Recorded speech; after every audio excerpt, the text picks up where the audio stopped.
جناب اسپیکر، موجودہ معاشی حالات کسی سے ڈھکے چھپے نہیں ہیں۔ ان حالات میں اس سے بہتر بجٹ کوئی پیش نہیں ہو سکتا تھا۔ ہمیں آئی ایم ایف کی، جناب اسپیکر اگر تھوڑی سی توجہ دیں نا تو ذرا بہتر لگے گا۔ آئی ایم ایف کی موجودہ جو کنڈیشنز ہیں ان کے تحت جو بجٹ پیش کیا گیا ہے مجبوری ہے، لیکن ہمارا عام آدمی ان مجبوریوں کو نہیں سمجھتا ہے۔ اب میں جو مین ایشو ڈسکس کر رہا ہوں، میڈم منسٹر صاحبہ بھی بیٹھی ہوئی ہیں، minister of state for finance.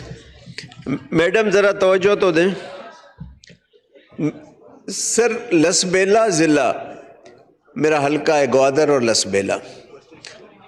لسبیلا میں بجلی کی سبسڈی کئی دہائیوں سے وہاں کے زمینداروں کو مل رہی ہے، اور زمینداروں کے ساتھ اکثر وہاں بجلی کے مسائل ہوتے ہیں، اور روز ہم ان مسائل کو حل کرنے کی کوشش کرتے ہیں۔ لیکن اب گورنمنٹ نے جو سبسڈی مل رہی تھی لسبیلا کے زمینداروں کو وہ ختم کر دی ہے۔ اب سر، ایک غریب کاشتکار 1.5-2 لاکھ روپے بجلی کا بل کہاں دے سکے گا، اور پھر وہ کیا فصل اگائے گا؟ وہ تو معاشی قتل ہوگا ان کا۔ تو میری منسٹر صاحبہ سے گزارش ہے کہ منسٹر صاحبہ پلیز اس چیز کو نوٹ کریں، لسبیلا کے زمینداروں کو اس میں رعایت دیں۔ ہمیں پتہ ہے کہ آپ کی مجبوریاں ہیں، لیکن ہماری بھی مجبوریاں ہیں، مقامی لوگوں کو بھی مجبوریاں ہیں، کیونکہ ہمارے ہاں زمینداری تباہ ہو جائے گی اور ہمارے لوگ کھانے کو ترسیں گے۔ تو اس طرف آپ ضرور توجہ دیں لسبیلا کے۔ میڈم آپ نوٹ کریں تاکہ وائنڈ اپ اسپیچ میں مفتاح صاحب ضرور کچھ اس پہ بات کریں۔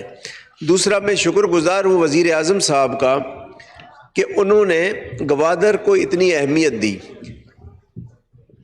3 تاریخ کو وزیر اعظم صاحب کا دورہ تھا، اس سے پہلے احسن اقبال صاحب گئے، میں دونوں موقع پہ ان کے ساتھ تھا۔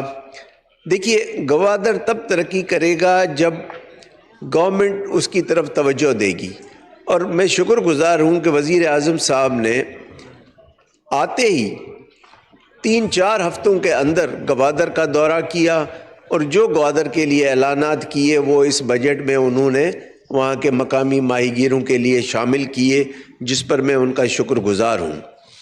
جناب اسپیکر، تیل کی قیمتیں جس تیزی سے بڑھ رہی ہیں دنیا میں، ظاہر ہے ہم نے تو اس کے ساتھ مقابلہ کرنا ہے، لیکن 2000 روپے جو سبسڈی مل رہی ہے بے نظیر انکم سپورٹ پروگرام کے تحت متوسط طبقے کو، تو حالیہ جو تیل میں اضافہ ہوا ہے وہ اس کے لیے ناکافی ہے۔